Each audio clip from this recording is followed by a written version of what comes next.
자, 여러분이 부동산의 개념 한번 보겠습니다.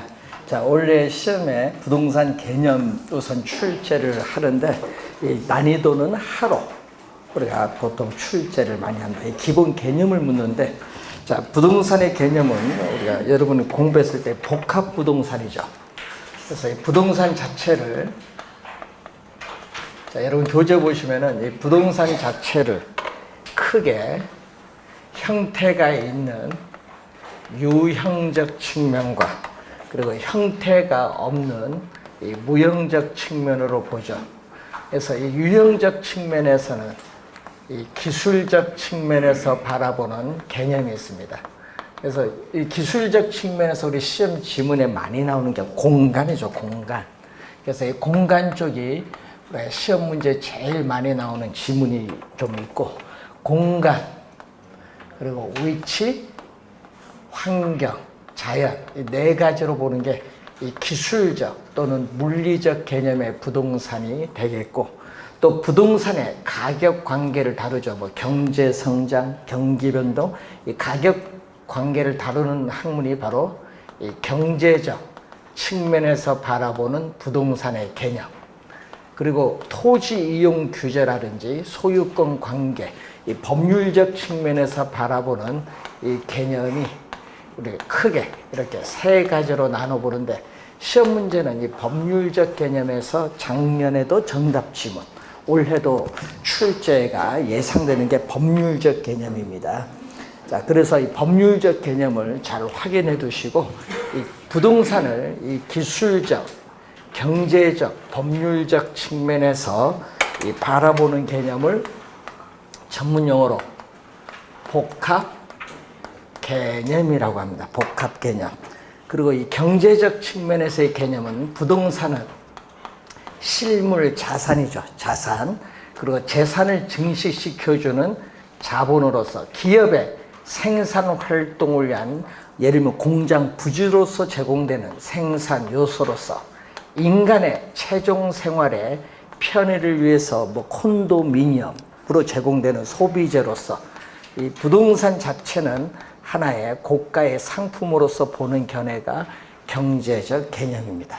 자, 그러면 이 법률적 개념이 여러분이 시험 문제 최근에 광의보다는 이 넓은 의미로 출제를 많이 하고 있죠. 이 넓은 의미, 이 광의의 부동산. 자, 이 광의 부동산은 이 협의, 이 좁은 의미의 부동산, 좁은 의미 부동산에 이 준 부동산을 더해준 개념을 광의 부동산인데, 최근에 출제원들은 이쪽에서 정답을 많이 묻고 있다는 거 염두에 두시면서, 자, 그래서 우선은 좁은 의미 부동산은 협의 부동산으로서 민법 제99조 제1항이 조문에 많이 나오죠. 그래서 민법 조문을 가지고 정의를 내리고 있기 때문에 민법상 부동산이라고 해요. 그래서 여러분 작년 시험에도 민법상 부동산으로 출제를 했죠. 자, 민법상 부동산은 우리는 토지와 뭘로 구성됐다? 정착물로 구성되어 있다. 그래서 토지 및 그 정착물은 부동산이다라는 내용이죠. 자, 그러면은 우선 여러분이 문제를 보면서 한번 확인하겠습니다. 자, 2페이지 보시면은 문제 1번이 나옵니다. 자, 부동산 개념에 관한 설명으로 틀린 것은 토지는 제품 생산에 필요한 부지를 제공해주는 생산 요소, 요거 경제적 개념이죠. 자, 그리고 토지는 인간 생활의 편의를 제공해주는 최종적인 소비재로서의 역할을 또 담당하기도 합니다. 공원 부지로 제공된다든지 이런 거죠. 자, 민법상 부동산은 토지 및 그 정착물이며, 민법 제99조 제1항이고 뒤에 쉼표 뒤에가 2항이죠. 부동산 이외의 물건은 동산이다. 자, 우선 자주 출제되는 지문이죠. 3번은.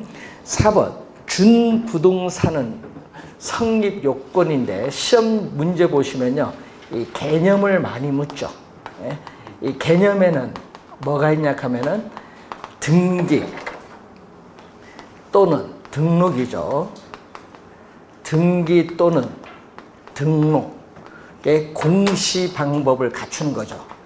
등기 등록의 공시 방법을 갖추고 부동산에 준하여 취급되는 물건 등을 우리는 준부동산이라고 합니다. 그래서 4번이 개념이죠. 그래서 공시된 광업재단, 공장재단, 선박 요 세 가지는 뭐죠? 등기 대상 물건이고 항공기, 건설기계, 자동차는 등록 대상 물건. 어업권, 광업권은 등록 대상 권리를 말하죠. 그래서 이 종류를 우리가 묻는데 특히 이 종류 중에서 등기 대상 물건의 공장재단, 광업재단은 하나의 물건으로 본다는 것. 자, 4번 맞는 질문이고 5번 임목에 관한 법률에 의해서 소유권 보존 등기를 한 임목은 토지와 분리하여 양도할 수 있죠. 없다 하니까 틀린 질문이에요. 양도할 수 있다. 그래서 이 등기 대상 물건에 우리가 임목에 관한 법률에 의한 소유권 보존 등기된 임목이 또 여기 들어가죠. 자, 2번 문제로 갑니다. 자, 1번 지문은 작년에도 출제했는데 부동산 개념에 관한 설명 중 틀린 것. 부동산은 등기함으로써 공시효과를 가진다. 이거 작년에도 출제된 지문이죠. 자, 2번 임목을 목적으로 하는 저당권의 효력. 임목입니다. 목적으로 하는 저당권의 효력은 임목을 베어낸 경우에 그 토지로부터 분리된 그 수목, 나무에도 영향을 미치죠. 예, 미치고 있습니다. 맞는 질문입니다. 3번 신축 중인 건물은 건물 사용 승인이 완료되기 전에는 토지와 별개의 부동산으로 취급되지 않는다니까 틀린 질문인데 여러분 사용 승인 전에도 어떻게 돼요? 토지와 별개의 독립한 부동산으로 본다. 그래서 틀린 질문 3번 정답. 취급되지 않는다니까 틀린 지문이고 이 민법상 부동산은 토지 및 그 정착물이고 부동산에 관한 권리, 소유권 뭐 이런 것은 거래의 대상이 될 수 있다. 그래서 정답은 3번이 정답이 되겠습니다. 자, 3번 문제 보시면은 법률적 개념에서 협의부동산은 민법 제99조 제1항에서의 토지 및 그 정착물을 말하고 부동산인 경우에는 등기로서 공시효과를 가지지만은 동사는 뭐죠? 점유로서 공시효과를 가지고 있습니다. 자, 그래서 2번은 뭐 때문에? 바로 토지 특성 중 지리적 위치의 고정성으로 인해서 우리가 부동산과 동산을 법률적 측면에서 구별하는 근거가 되죠. 3번 좁은 의미 부동산과 준부동산을 합쳐 광이 넓은 의미 부동산이라 하며 여기까지는 잘 맞았는데 뒤에 자본 자산은 뭐죠? 경제적 개념이죠. 요거와 함께 기술적 측면의 부동산이 아니라 뭐죠? 복합 개념의 부동산으로 구분이 되는 거죠. 복합 개념의 부동산입니다.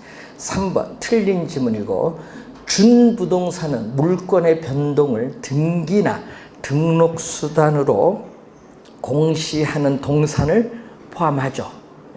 포함합니다.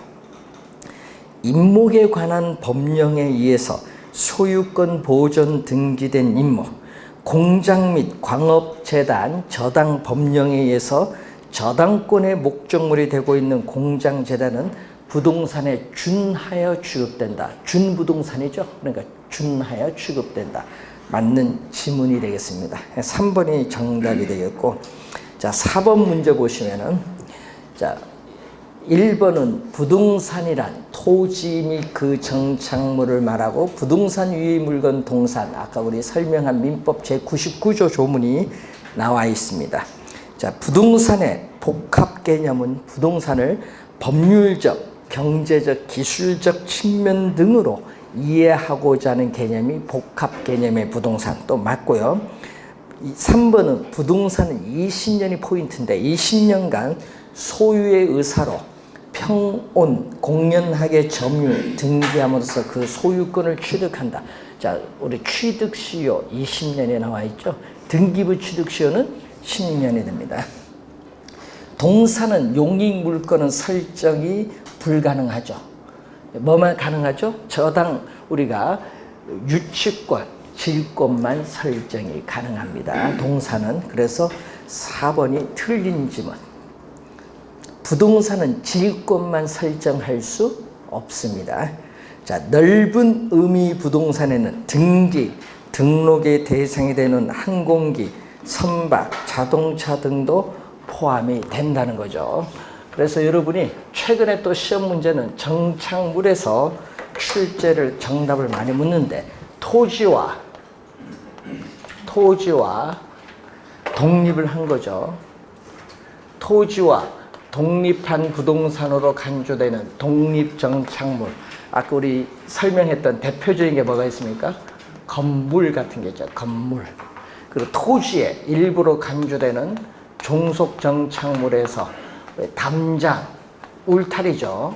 또는 축대도 있고, 또 요즘에 보면 교량, 뭐 터널, 또 우리가 또 시험 문제 25회와 7회 시험에 출제를 했던 국어, 우리 농촌의 밭에 도랑 같은 게 있죠. 도랑, 국어, 이런 것은 종속정착물.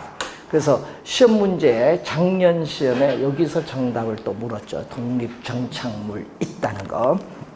자, 정착물 구분하는 기준. 여러분 거기에 법률적 측면에서 4가지가 나오죠. 자, 정착물을 구분하는 기준을 보면은 물건이 부동산에 부착되어 있는 방법에 따라, 그리고 물건의 성격, 물건을 설치한 의도, 그리고 당사자들 간의 관계에 있어서 시험 문제 올해 좀 주의를 해야 될 게 하나가 임차인 정착물이라는 게 있죠. 자, 임차인이 인간 생활에 편의나 거래상의 편의를 위해서 설치한 물건, 뭐 선반이라든지 뭐 우리 영업용 카운터, 이런 것은 일시적이죠. 우리 정착물은 영구적인데 임차인이 이렇게 일시적으로 설치했다. 일시적으로 설치했기 때문에 뭐가 아니다. 우리는 동산으로 취급한다. 부동산 정착물이 아닌 뭘로 취급? 네, 동산으로 취급한다. 시험 문제 나올 때 주의를 많이 해두셔야겠죠. 임차인 정착물. 자, 그래서 여러분이 이제 특히 임차인 정착물이 지문 속에 또 나오면은 잘 틀리는 부분입니다. 자, 4페이지로 가시면은 토지 용어도 우리가 출제가 원래 예상이 됐는데 용어 박스를 이용한 문제가 나오면은 좀 까다롭습니다.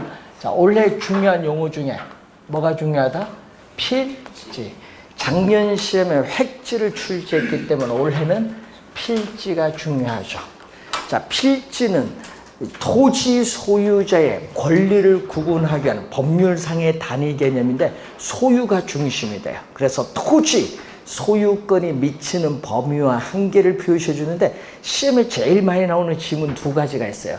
거기 보면은 지번, 토지 주민등록번호인 하나의 지번으로 둘러싸인 토지로서 법률적인 토지의 등록 단위입니다. 등록 단위로서 또 부동산 등기법상 등기의 한 단위. 이 2 지문을 출제를 제일 많이 합니다. 그 주의 좀 해두시고, 자, 획지는 작년에 출제했는데 이 가격 수준을 구분하기 위한 경제적 부동산학적 개념인데 이 획지를 시험에 낼 때는 작년에도 뭐를 출제했냐면 가격 수준이 비슷한이라는 용어를 냈잖아요.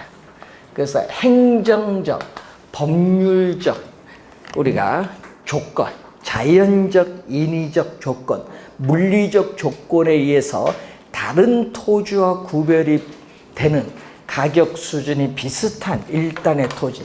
그래서 여러분 획지를 시험에 낼 때 보면요, 작년 시험도 그렇지만은 꼭 이 지문이 시험에 떠요. 보면 가격 수준이 비슷한 일단의 토지. 자, 가격 수준이 비슷한 이게 포인트. 자, 그리고 택지는 작년에 정답으로 또 물었죠. 자, 택지는 주거용, 상업용, 공업용 요 지문이 꼭 출제를 해요. 시험에 보면은. 그래서 주거용, 상업용, 공업용 등 우리가 현재 이용 중에 있거나 앞으로 이용할 수 있는 토지를 얘기합니다. 그래서 쉽게 얘기하면요, 건축할 수 있는 토지를 얘기해요. 건축할 수 있는 토지. 감정평가상의 용어입니다. 택지는. 자, 택지보다 넓은 개념이 뭐다? 부지. 자, 택지는 주거용, 상업용, 공업용으로 되는데 건축할 수 있는 토지잖아요. 자, 여기서 건축할 수 있는 토지에다가 건축이 또 불가능한 토지를 더해준 게 여기 바로 부지. 그래서 부지는 어떤 일정한 용도에 제공되는 바닥 토지이죠. 그래서 포괄적인 용어인데, 그래서 여러분 바닥 토지니까 도로용 부지, 철도용 부지, 하천용 부지는 건축 불가능한 토지고, 학교용 부지, 공장용 부지, 종교용 부지는 건축할 수 있는 토지예요. 그래서 둘 다 포함한 넓은 개념이 부지다. 그러니까 용도 뒤에 부지를 꼭 붙여주시면 돼요. 자, 작년에는 택지를 정답 물었고요. 또 28회는 또 부지를 출제를 했었죠. 그래서 올해는 우선 필지 중요하니까 확인 잘 해두시고, 자, 그리고 도로 조건에 따른 분류에서 맹지가 중요하죠. 자, 맹지는 도로가 있으면 어떻게 돼요? 우리는 A라는, B라는 토지가 A라는 토지 소유자에 완전히 둘러싸여 있어요. 도로와 전혀 맞닿은 부분이 없는 토지를 뭐라고 한다? 맹지. 그래서 맹지가 또 우리 출제위원들이 또 좋아하는 용어예요. 맹지는 시험에 많이 출제한다. 자, 맹지는 많이 출제하는데 다른 사람의 토지를 통해서 출입을 해야 되니까 맹지는 뭐가 발생한다? 감가가 발생하고, 또 고압선 아래에 있는 토지가 또 선하지인데 선하지도 감가가 발생하죠. 토지 이용이나 거래 시에 또 선하지는 제한이 많아요. 특히 건축에 제한을 많이 주죠. 선하지, 감가가 발생합니다. 자, 우선은 여러분이 맹지가 좀 중요하고, 자, 택지인데, 자, 이 택지상에 건축물이 없으면 어떻게 돼요? 건축할 수 있는 토지인데 건축물이 없으면은 나지가 되고, 택지 위에 건축물이 서 있는 부지를 건부지라고 하죠. 나지, 건부지. 건축물이 서 있는 부지입니다. 건부지는. 자, 건부지보다는 아직 건축물이 없는 나지가 가격이 비싸죠. 왜? 우리는 최유효용이 기대되는 토지이기 때문에 건부지에 비해서 가격은 비싸다는 거. 자, 건부지 또 하나 확인해 두시고, 거기 보면 또 공지란 얘기죠. 자, 여러분 건물 사이에 뭐가 있다? 빈 땅이 있죠. 지진 등의 재난 시에 있어서 뭐를 하기 위해서 여러분 피해야겠죠. 예, 피난 등 안전, 또 일조 등 양호한 생활 환경 확보를 위해서 건축하면서 남겨놓은 일정 면적 부분의 토지를 뭐라고 하죠? 공지. 그래서 공지 하나 또 확인을 해 두시고, 그리고 용도에 따른 분류에서 시험 문제 요즘 계속 3년 연속 출제된 용어가 후보지죠. 후보지. 그래서 후보지, 이행지 용어를 잘 구분해 두셔야 되는데, 토지가 실제로 이용되고 있는 용도에 따라 지역을 분류하는데, 택지지역, 농지지역, 임지지역으로 구분합니다. 자, 여기서 여러분 택지나 농지나 임지는 감정평가상의 용어예요. 자, 임야를 택지로 조성해서 이용할 수 있고, 또는 농지 전답 과수원을 택지로 조성해서 이용할 수 있는데, 이때는 용도적 지역의 전환이라고 하죠. 그래서 임지지역, 농지지역, 택지지역 상호 간에 다른 지역으로 용도가 전환 중에 있는 지역의 토지를 뭐라고 하죠? 후보지. 후보지 개념이 상당히 중요하고, 자, 이행지.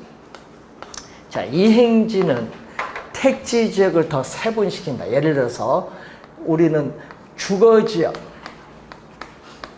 자, 여러분 경기가 침체해서 우리는 공장에 있어서의 가동률이 떨어져서 어떻게 돼요? 공장 유지하기 어렵다. 그럼 그 공장을 철거해서 그 공장이 있던 지역을 대규모 아파트 단지를 짓겠다. 아파트 단지로 조성 중에 있는 토지를 뭐라고 하죠? 이행지. 그래서 택지 지역 내에서, 그러니까 동일 용도적 지역 내에서 공업지역이 주거지역으로 용도가 변경 중에 있는 토지를 이행지죠. 이행지는 꼭 요 내라는 용어가 주의를 하셔야 될 부분이 되겠습니다.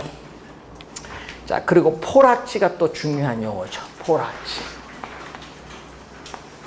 자, 포락지는 이 전답 등이 이 지반이 절토되면서 우리는 하천으로 변하죠. 즉 강물이나 냇물 등의 침식을 당해서 우리는 수면 밑으로 잠겨서 하천으로 변한 토지를 뭐라고 하냐면은 포락지. 포락지. 자, 포락지 개념 또 확인해 두시고, 소지라는 용어가 있어요. 소지는 우리는 건축할 수 있는 토지인 이 택지 등으로 개발되기 전 자연 있는 그대로의 토지, 예를 들면 논밭 임야를 뭐라고 하냐면 소지죠. 소지. 그래서 소지를 택지로 조성해서 뭐 아파트를 짓는다든지 뭐 얘기인데, 소지의 개념. 자, 소지에 관련해서 용어가 좀 어렵기 때문에 좀 기억을 해 두시면 되겠습니다. 자, 7페이지에 1번 문제 한번 보겠습니다. 다음의 내용과 관련된 부동산 활동상의 토지 분류에 해당하는 것. 자, 주택지가 대로변에 접하여 상업지로 전환 중에 있다. 이 얘기죠. 이 주택지가 뭘로? 이렇게 상업지로 전환 중에 있다. 예? 공업지가 경기 불황으로 공장 가동률이 저하돼서 주거지로 또 전환 중에 있는 토지라든지, 도로변, 과수원이 또 뭐 밭으로 전환 중에 있는 토지, 요거 이행지 개념입니다. 1번 정답이 되겠고, 자, 2번 옳은 것을 모두 고른 건데, 토지에 건물 등의 정착물이 없고 공법이나 사법의 제한을 받는다. 자, 여러분이 일본에서는요, 저지와 뭐를? 갱지를 구분해요. 자, 토지에 건물, 기타에 정착물이 없어요. 그리고 공법상 규제는 어느 국가에든지 다 받는데, 뭐가 뭐냐면 사법상 제한. 사법상에 제한이 없으면 갱지고, 사법상 제한이 있으면 뭐죠? 저지. 지금 요 설명이죠. 그래서 첫 번째 기억은 뭐에 대한 설명? 저지에 대한 설명. 택지가 아니라 저지에 대한 설명. 기억, 틀린 지문. 니은 법률상의 단위 개념으로 토지 소유권에 미치는 범위와 한계를 표시해주는 이 개념은 획지가 아니라 필지의 개념. 자, 이행지는 용도적 지역의 분류 중 세분된 지역 내에서 용도에 따라 전환되는 토지를 말하죠. 내가 들어갔죠. 세분된 지역 요 내에서 전환 중에 있는 토지, 이행지 개념입니다. 디귿, 맞는 질문. 후보지는 임지지역, 농지지역, 택지지역 상호 간에 다른 지역으로 전환되고 있는 지역의 토지를 후보지 개념, 맞습니다. 디귿, 니을 잘 공부해 두셔야 되겠고, 자, 관련 법령이 정하는 바에 따라 재난 시에 피난 등 안전이나 일조 등 양호한 생활 환경 확보를 위해서 건축하면서 남겨놓은 일정 면적 부분의 토지를 공지라고 하죠. 공지. 그래서 건축법상의 대지에서 건축물의 바닥 면적을 제외한 부분이 공지에 대한 설명. 공지입니다. 자, 건부지는 뭐죠? 아까 건축물이 서 있는 부지를 건부지입니다. 건물용 부지를 줄여서 건부지라고 하죠. 그래서 틀린 지문이죠. 그래서 정답은 디귿, 니을 3번 정답이 되겠습니다. 자, 여러분 시험 문제 이렇게 박스로 주어지고 용어가 이렇게 5개 아니면 4개인데 작년에는 4개로 출제했어요. 그리고 우리가 시험 문제 뭐 쉽게 내려면요, 아예 공지개념주가 어떤 용어냐? 이건 좀 쉽고, 지금 문제는 이렇게 4-5개 박스로 놓고 출제가 올해 예상이 됩니다. 잘 알아두셔야 되겠습니다. 올해 후보지 이행지 중요하니까 다시 한번 확인해 두셔야 되겠습니다. 자, 또 여러분 여기 난이도가, 토지 용어는 난이도가 쉽거든요. 쉬운데요, 요게 용어가 진짜 어렵게 생각하시는 분 많아요. 예? 예? 여러분 우리 시험 보면은 40문제 나오는데 이거 보면요, 어려운 건 잘 맞추고요, 쉬운 거 틀리신 분이 꽤 많아요. 자, 우선 토지 용어 우리가 출제를 좀 박스로 많이 하고, 토지 특성도 박스로 출제를 많이 하는데, 최근에 우리가 6회, 7회, 9회는 박스로 출제했어요. 그리고 28회는 이제 우리가 내용으로 우리가 간단히 출제했는데, 올해 시험도 여러분이 박스로 출제될 가능성이 높은 게 토지 특성입니다. 자, 토지 특성은 크게 2가지로 보죠. 토지가 자연적으로 주어져 있는 물건, 그 자체에 가지고 있는 특성이 있고, 또 뭐가 있죠? 토지와 인간의 관계에 있어서 인간이 토지에 인위적으로 부여해준 인문적 특성이 있습니다. 자, 우선 자연적 특성에서 우리가 토지의 특성 중에서 우선 시험 지문에 나올 때 주의를 해야 될 용어가 부동성이죠. 토지는 위치가 고정되어 움직일 수 없는, 이동시킬 수 없는 특성이에요. 그래서 부동산과 동산을 구별하는 근거가 되고요. 시험 문제 제일 많이 나오는 게 뭐죠? 국지화. 하여튼 토지가 속해 있는 지역 범위 내로 부동산 활동 및 부동산 형상을 국한시킨다.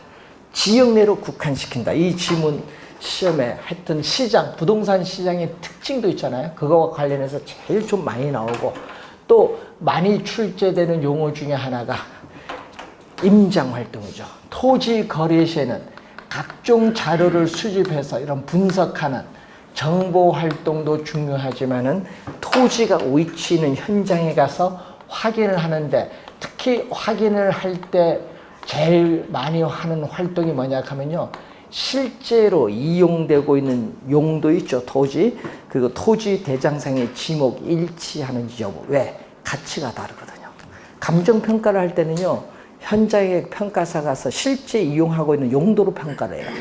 토지 대장상의 지목으로 평가 안 해요. 그러니까 가치가 달라질 수 있어.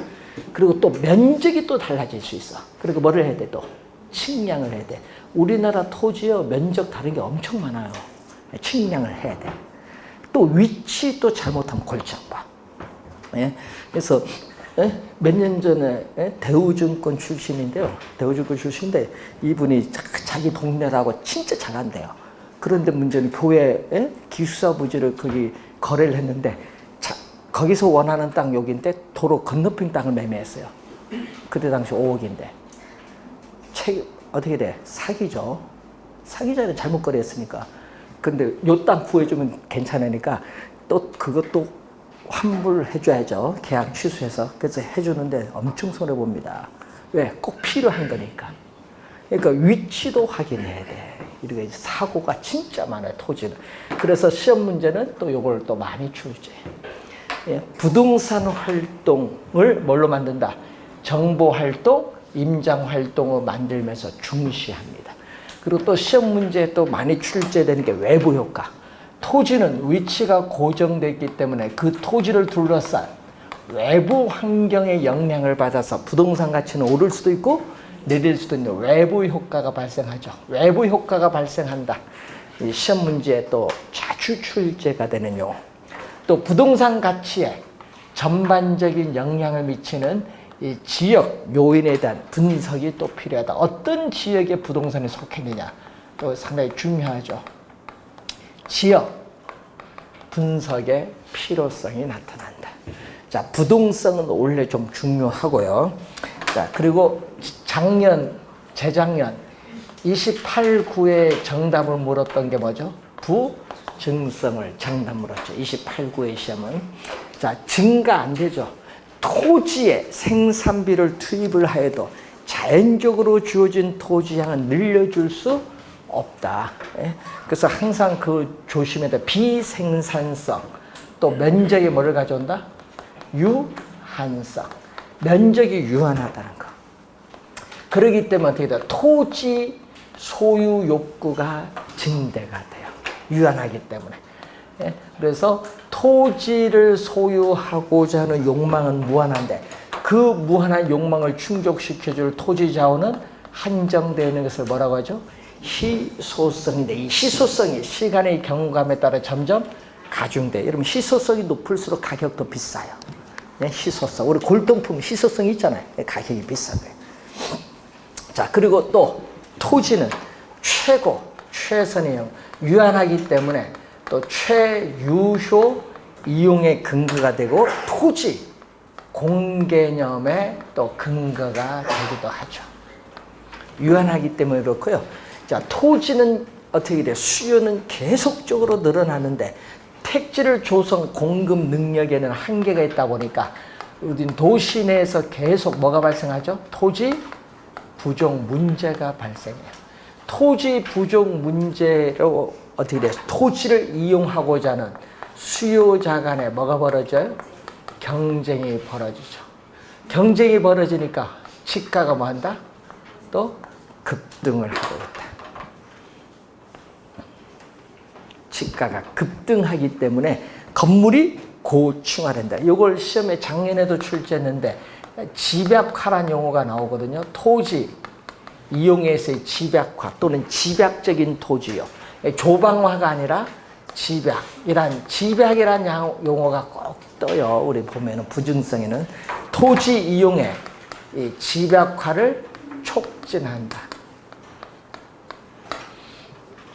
자, 우선은 이 부증성에서 우리가 묻는 거고 또 시험 문제에 28의 정답을 물었죠. 자연적으로 주어진 토지의 지표량은 변하지 않죠.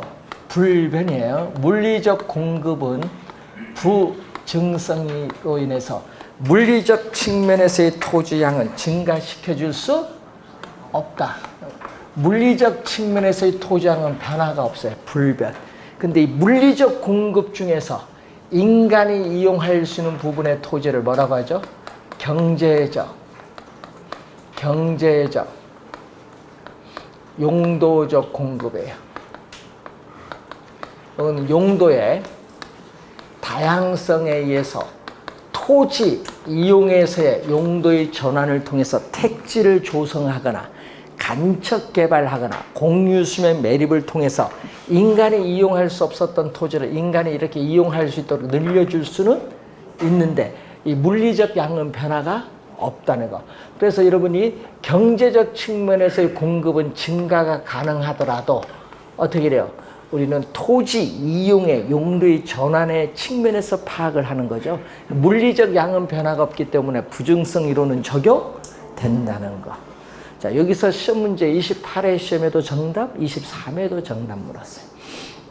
좀 주의해 두시기 바라고요. 자, 영속성. 우리가 6회 7회는 이 영속성에서 정답을 물었습니다. 시간이 경과하여도 토지를 사용하여도 토지는 소모되거나 마멸되지 않는다. 그래서 비소모적 재화. 그래서 토지의 소모를 전제로 하는 재생산 이론은 토지에는 적용되지 않는다. 그래서 비소모적 재화이기 때문에 물리적 측면에서의 감가상각 이론은 적용할 수 없기 때문에 뭐가 된다? 우리는 완전한 영속성을 토지는 가지고 있다는 내용이죠. 비소모적 재화이기 때문에 또 가치에 사용하면서 가치에 소모가 없기 때문에 가치의 보존력이 우수하다. 그렇기 때문에 부동산 관리의 중요성이 나타나죠. 부동산 관리의 중요성이 나타나고 일반 상품에 비해서 토지 상품에 대한 투자자의 선호를 높게 하는 요인이 됩니다. 자, 우선 문제 보면서 한번 해보겠습니다. 8페이지에 다음 내용과 모두 관련된 토지 특성. 부동산 활동에서 임장 활동이 중요하다. 그리고 외부 효과가 발생한다. 부동산 활동 및 형상을 국지화시킨다. 봤더니 뭐죠? 부동성이죠. 자, 그래서 3번이 정답인데 이런 유형의 문제가 나오면 점수 주려고 내는 문제. 작년에 부중성이 그랬어요. 그래서 이런 건 틀려서는 안 됩니다. 자, 2번. 근데 여러분 이런 문제는 잘 맞추는데 2번 이런 게 있죠. 5개 주어지고 틀린 걸 찾아내라. 이런 유형의 문제가 여러분 시험에 내면요. 잘 틀리신 분이 많아요. 토지의 특성에서. 부동성으로 인해서 뭐가 발생하죠? 외부 효과가 발생. 위치가 고정되어 있기 때문에. 자, 2번. 병합 분할의 가능성인데. 자, 얘기거든요. 토지는 주어진 부지에 다양한 용도로 제공될 수 있기 때문에 어떤 용도로 이용하냐에 따라서 최대 수익을 올릴 수 있느냐. 그래서 뭐죠? 최유효 이용의 성립 근거가 되죠. 항상 우리는 용도에 대한 항상 시험 문제 이 지문을 단골로 출제하고 토지 이용 주체의 목적이나 용도에 따라 토지를 자유로이 인접 필지와 합병할 수도 있고 주어진 필지를 분할할 수도 있는데 이것을 병합 분할의 가능성이죠. 이건 용도의 다양성을 지원해주고 또 최유효 이용을 간접적으로 지원해주는 특성이 병합 분할의 가능성입니다. 2번 맞는 지문이고 3번 용도의 다양성은 토지 용도 중에서 최유효 이용을 선택할 수 있는 근거가 되죠. 맞는 지문. 일반적으로 부증성은 집약이 나오죠. 토지 이용과 가격 급등 현상을 우리가 일으키기도 한다. 또 맞는 지문이고, 자 5번에 토지의 인문적 특성 중, 자 인문적 특성은 어떤 게 있어요? 사회적, 경제적, 행정적 위치에 가변성이 있어요.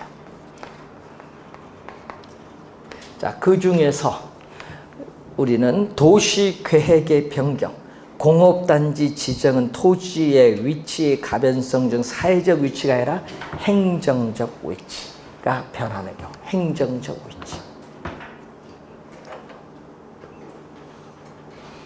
자, 요즘 여러분 뉴스 보면은 요즘에 뭐 GTX 얘기가 많이 나오잖아요. GTX, 뭐 급행철도, 뭐 저 파주에서부터 저 동탄까지 뭐 얘기 나오고 하는데 그런 급행철도가 생기면요, 어떻게 전철 역사 부근은 교통의 접근성이 좋죠. 그럼 가격이 오르죠. 그거는 경제적 위치의 가변성이에요. 자, 어떤 지역에 대학교가 들어온다. 그럼 어떻게 돼? 그 지역에 대학교 들어오면 인구가 최소 얼마 늘어나는 줄 알아요? 최소 대학교 하나 딱 들어오면 인구가 10,000명 늘어. 대학생 그거 1년 소비하는 그 양이 얼마인데, 그래서 대학교 떠난다 하면 날라는 거지. 그건 사회적 위치에 가면서. 자, 여러분이 강원도 가면요 양주가 있어요. 양주군 아시죠? 그게 이제 거기 이사단이 떠난다 하니까 대먹어 날라. 왜? 거기 장변대에 나서 푸는 돈이 얼마인데. 망하는 거야. 동네가 양주가 망하는 거야. 그러니까 어떻게 돼? 절대로 못 가게 만드는 거지. 그거 다 이거야, 이런 게. 토지는 이동은 못 하지만 그 둘러싼 사회적, 경제적, 행정적 환경 요인이 변함에 따라 토지 가치가 달라져요. 아니, 사람들이 거기 먹고 살 일이 없는데 그럼 떠나야지, 어떻게 해. 네? 그럼 어느 쪽으로 떠나오겠어? 춘천으로 오고 뭐 이렇게 하면은 어떻게 충청 땅값이 오르지. 양주 땅값은 뭐다? 폭락. 그런 게 이제 여러분 사회 사례로 또 출제를 또 하기도 합니다. 자, 3번. 대상 토지는 현재 아무 용도로 이용되고 있지 않은 낮이. 낮이는 용도가 다양해요. 어느 용도로 이용할 건가 고민하는 거지. 그래서 우리는 대상 토지를 가장 효율적으로 이용할 수 있는 방안을 전문가에게 의뢰하는데, 요거 토지 특성 중 용도의 다양성인데 뭐죠? 최유효 이용을 할 수 있는 방안이 뭐냐? 요걸 연구하는 거죠. 그래서 정답은 3번이 정답입니다. 자, 여러분 영속성도 우리가 중요하지만 또 뭐가 있어요? 개별성이죠. 물리적으로 동일한 토지는 오직 하나밖에 없잖아요. 토지, 가격이나 수익 등을 개별화 시키고 구체적으로 전개시키는 특성을 가지고 있죠. 자, 이때 개별화시키기 때문에 토지 가치에 영향을 미치는 개별적인 상태 및 요인에 대한 분석이 필요해. 개별 분석의 필요성이 나타나고 또 부동산 활동 및 형상을 개별화시키기 때문에 부동산학 원리 도출 이론의 전개도 어렵죠. 그래서 개별성에서 최근 시험에 많이 나오는 지문 중에 하나가 이거죠. 토지, 상품 간에 있어서 완전한 대체 관계를 뭐한다? 제약한다. 물리적으로 토지 대체는 불가능하기 때문에 완전한 대체 관계를 제약을 또 하죠. 또 일반 상품과는 달리 토지 상품은 표준화가 어렵죠. 그래서 일물, 일가, 표준화가 어렵고 개별성이 강하기 때문에 일물, 일가의 법칙 적용하기가 어렵다.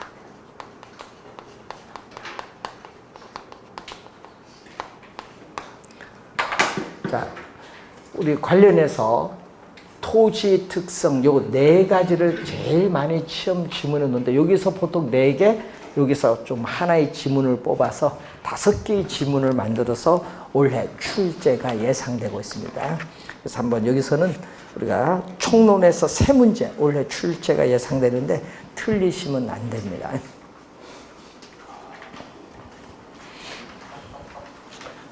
자, 작년에 2문제에 걸쳐서 출제를 했었던 수요량의 변화, 수요 변화인데, 자, 이 경제 이론에 들어가면 수요 이론에서는 요 수요량의 변화, 수요 변화, 공급에서는 또 공급량의 변화, 공급의 변화를 출제를 하죠.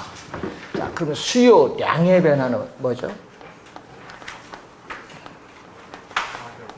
자, 수요량의 변화가 있고 수요의 변화가 있어요.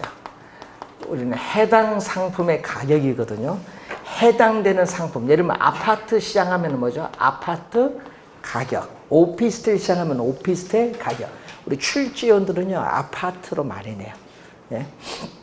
자, 그래서 해당 상품의 가격이 변화를 해요. 그런데 문제는 수요 변화는 가격은 변하지 않는다. 그 차이예요. 우선은 항상 개념을 정확하게 기억을 해 두셔야 됩니다.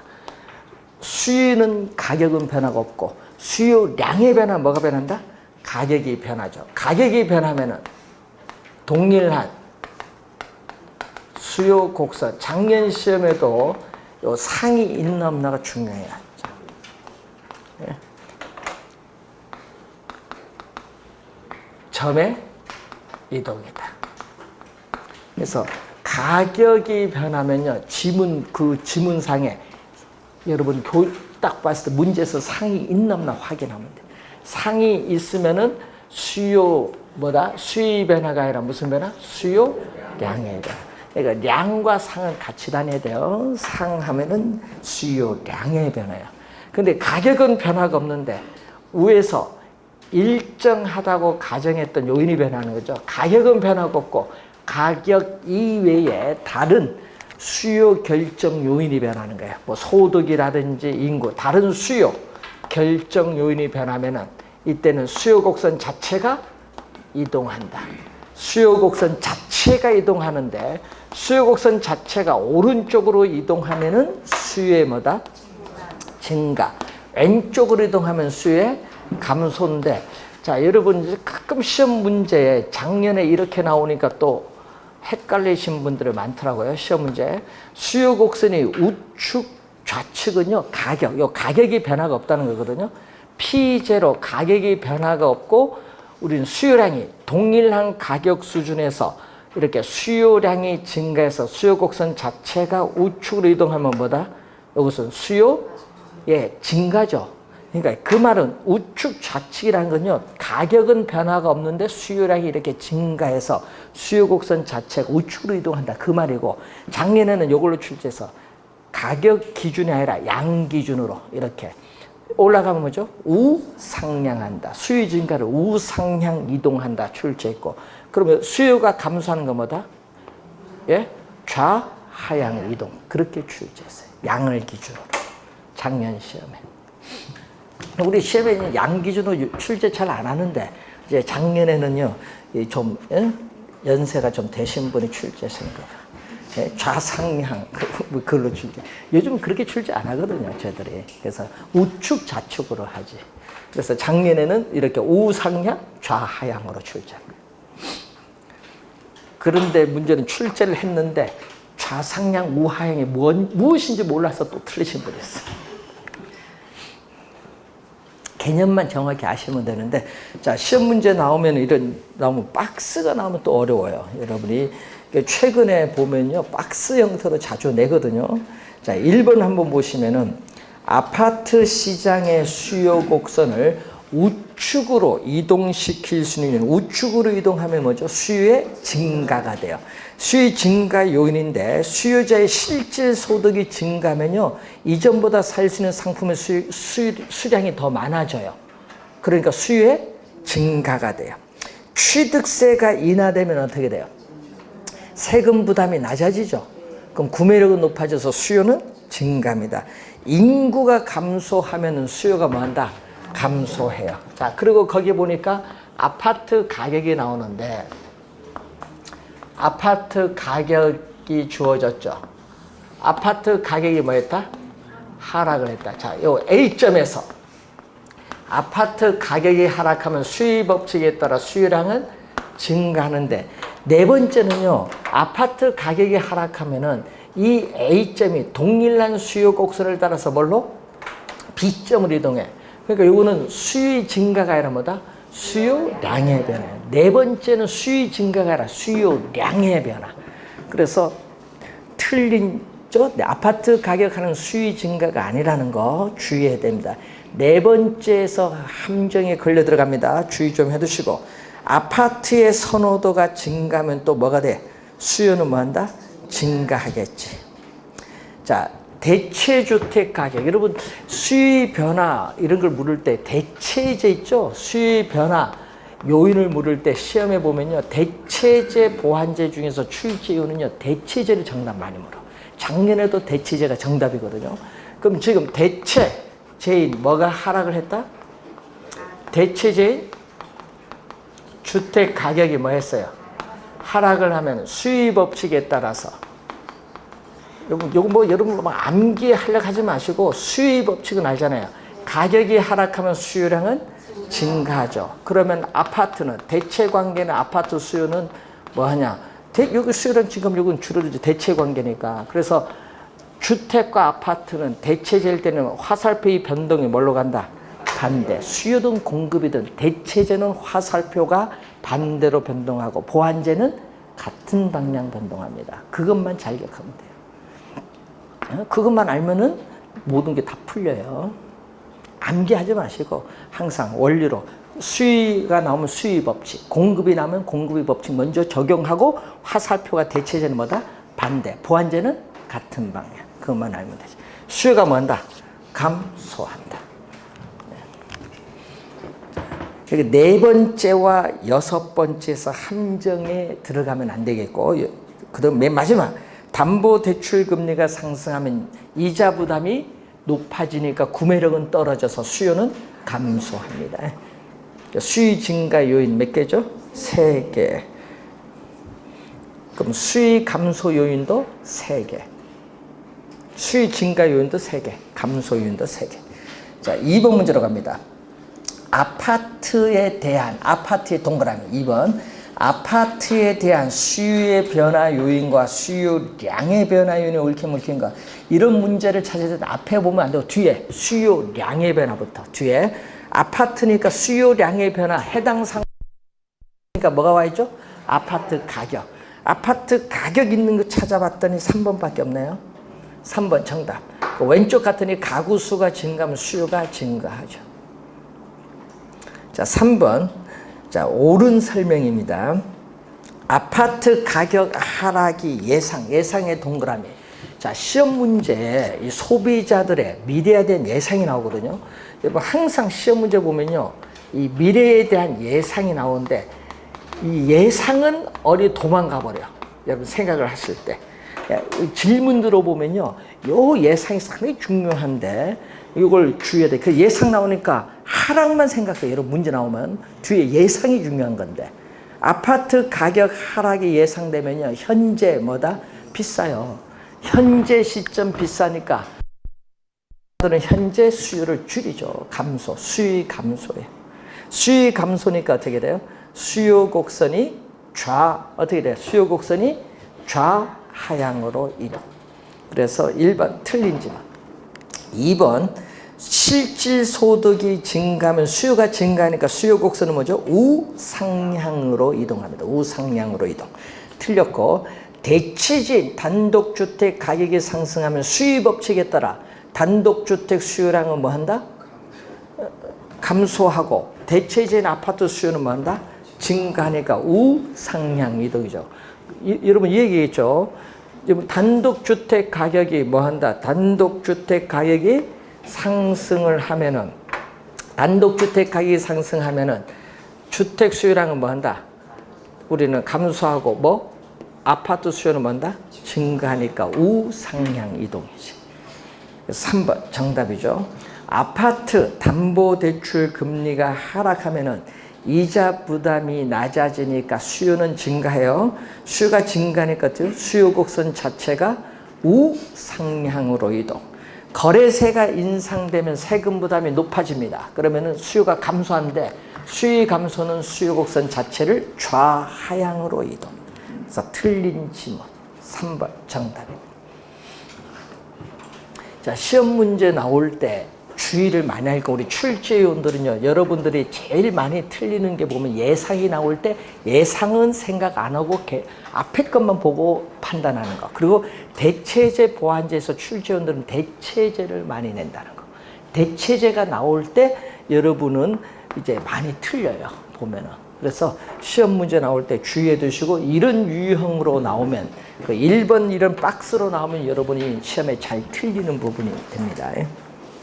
자, 올해는 우리 작년에 수요량의 변화가, 수요 변화가 두 문제에 걸쳐서 우리가 출제를 했고, 탄력성도 요즘에 계속 계산 문제 하나, 이론 하나, 요즘 작년, 재작년 계속 두 문제 출제를 했는데, 올해 당연히 계산 문제 한 문제는 출제합니다. 자, 계산 문제 한 문제 출제하는데, 계산 문제를 풀 것인가 안 풀 것인가 여러분 판단에 맡기면.